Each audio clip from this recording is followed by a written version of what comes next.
Oi pessoal, tudo bem? Meu nome é Igor, sou professor de filosofia aqui no aulalivre.net e no vídeo de hoje a gente vai responder a questão 87 da prova de Ciências Humanas do Enem, caderno branco. Essa questão, como eu costumo recomendar, é sempre importante a gente olhar o enunciado e também as referências. E a referência do texto 1 já nos diz muita coisa do que a gente vai precisar saber, porque é um texto de Kant. Kant foi um pensador tradicionalmente considerado um pensador iluminista, e ele foi muito importante nos campos em específico de ética, teoria da moralidade, e também de teoria do conhecimento. Mais especificamente, ele é considerado o autor que terminou com a metafísica, pelo menos como ela era entendida antes dele. E para nos dar uma base assim para responder essa questão, eu escrevi aqui no quadro, rapidinho, aqui, Kant, e o projeto dele, no geral, é um projeto de crítica. Tanto é o caso que os 3 grandes livros dele se chamam Crítica de Tananã. Ele tem a Crítica do Juízo, que ele explica como ele entende que julgamentos, o processo de julgar algo funciona. Ele tem uma Crítica da Razão Pura, que é uma crítica à metafísica tradicional, uma crítica que foi muito severa com a maior parte dos filósofos anteriores a Kant e da época dele mesmo.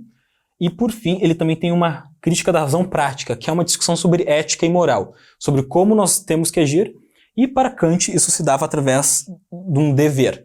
Nós temos em nós, enquanto seres racionais, um conceito de dever que é universal e que ele guia nossas ações. Para Kant, em específico, este era o chamado imperativo categórico, que é sempre antes de agir eu tenho que pensar. E se todo mundo pensasse que nem eu, se todo mundo fosse fazer essa mesma coisa do que eu. E pensando assim, a gente verifica o que a gente pode ou não fazer, o que é moralmente correto ou incorreto. Isso para o Kant. Então notem, ele tem todo um projeto grande de crítica, mas tem 2 dimensões muito importantes, que é a de metafísica, que é de como nós percebemos o mundo, de como o mundo é ele mesmo constituído, e um projeto também de ética, como funciona nossos deveres morais, como nós devemos agir uns com os outros. Então, o quadro geral é isso. Dado isso, a gente pode agora ler o enunciado e também, então, partir para as alternativas. O enunciado diz: a releitura realizada pela poeta inverte as seguintes ideias centrais do pensamento kantiano. Aqui já indica que o segundo texto ele é de uma poeta, Fontenella, e ela basicamente faz uma brincadeira em que ela poetiza algumas partes do pensamento kantiano. O texto 1 de Kant diz: 2 coisas enchem o ânimo de admiração e veneração sempre crescentes: o céu estrelado sobre mim e a lei moral dentro de mim. O Kant está basicamente dizendo aqui que tem 2 coisas que sempre deixam ele mais contente e ainda por cima admirado. A primeira coisa é o céu estrelado sobre mim, ou seja, tem o fato de existir esse céu de estrelas, o universo todo gigantesco e além dos seres humanos. Muito da crítica da metafísica kantiana reforça que a gente esquece da perspectiva humana das coisas, muitas vezes, e aqui ele ressalta isso. Não, o céu estrelado ele é algo digno de admiração, e ele complementa, a lei moral em mim, ou seja, a lei moral dentro de mim. É a esfera da ética, que é algo unicamente humano.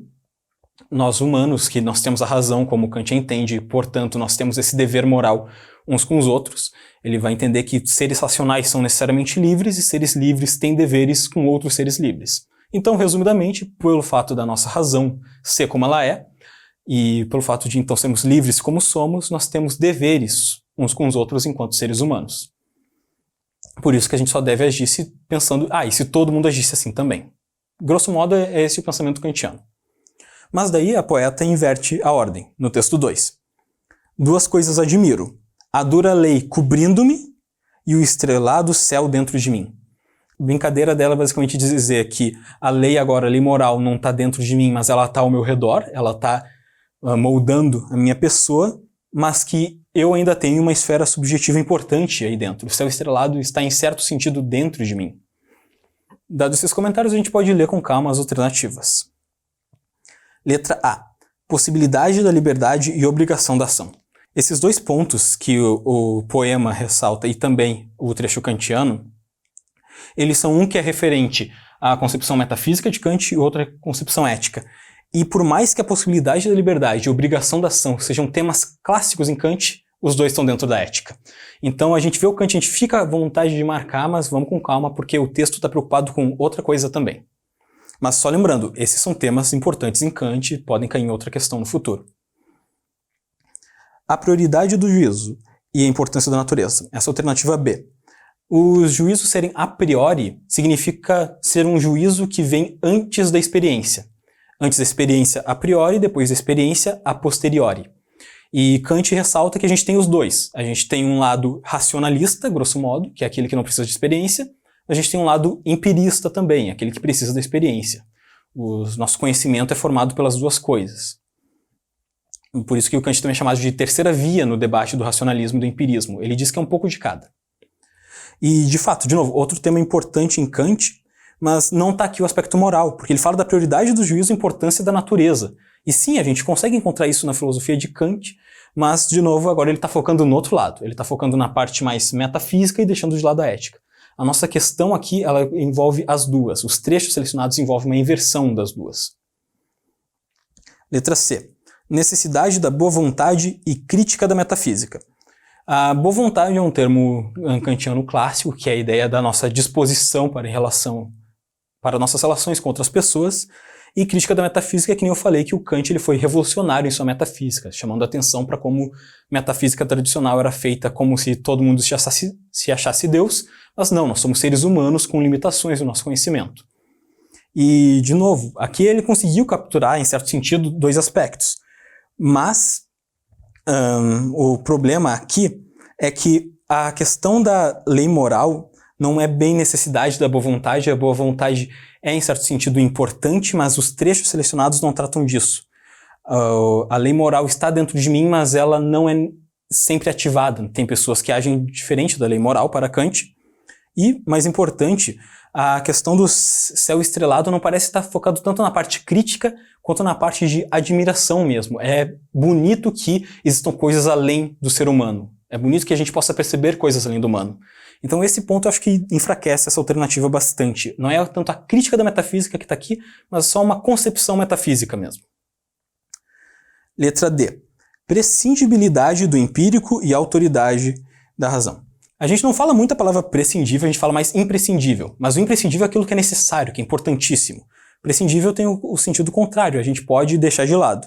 Gente, eu acabei de comentar para o Kant, os dois são importantes, o empírico e o racional, o a priori e o a posteriori, invertendo a ordem. Então, dizer prescindibilidade do empírico já está errado dentro do Kant. Embora, de fato, tenha uma noção de certa autoridade da razão, porque os nossos juízos morais para o Kant eles envolvem uma certa razão também. Mas então, letra D também errada, só sobrou a única que é possível de ser certa. A letra E, interioridade da norma e fenomenalidade do mundo. Por que interioridade da norma? O Kant vai dizer que lei, religião, etc., eles não são guias morais. A norma moral, a lei moral está dentro de nós. Ela é parte da nossa razão, portanto ela é interna. Interioridade da norma quer dizer que o fundamento, a base da nossa ação moral se encontra na nossa experiência enquanto seres humanos singulares e livres.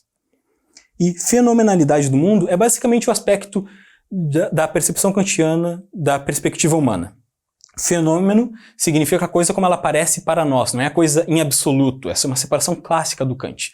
Nós humanos nunca vamos conhecer as coisas como elas são nelas mesmas, nós conhecemos as coisas como elas aparecem para nós enquanto seres humanos limitados.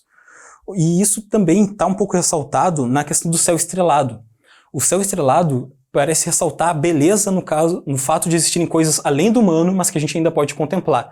E é justamente isso que é, em certo sentido, a fenomenalidade do mundo. O fato de terem outras coisas que nós vemos enquanto humanos e que elas são para nós, então, bonitas por serem da nossa perspectiva humana. Ficou um pouco enrolado no final, mas acho que a ideia básica a gente consegue pegar. Então, a opção correta é a letra E, interioridade da norma e fenomenalidade do mundo. Essa foi a questão 87 da prova de Ciências Humanas, caderno branco.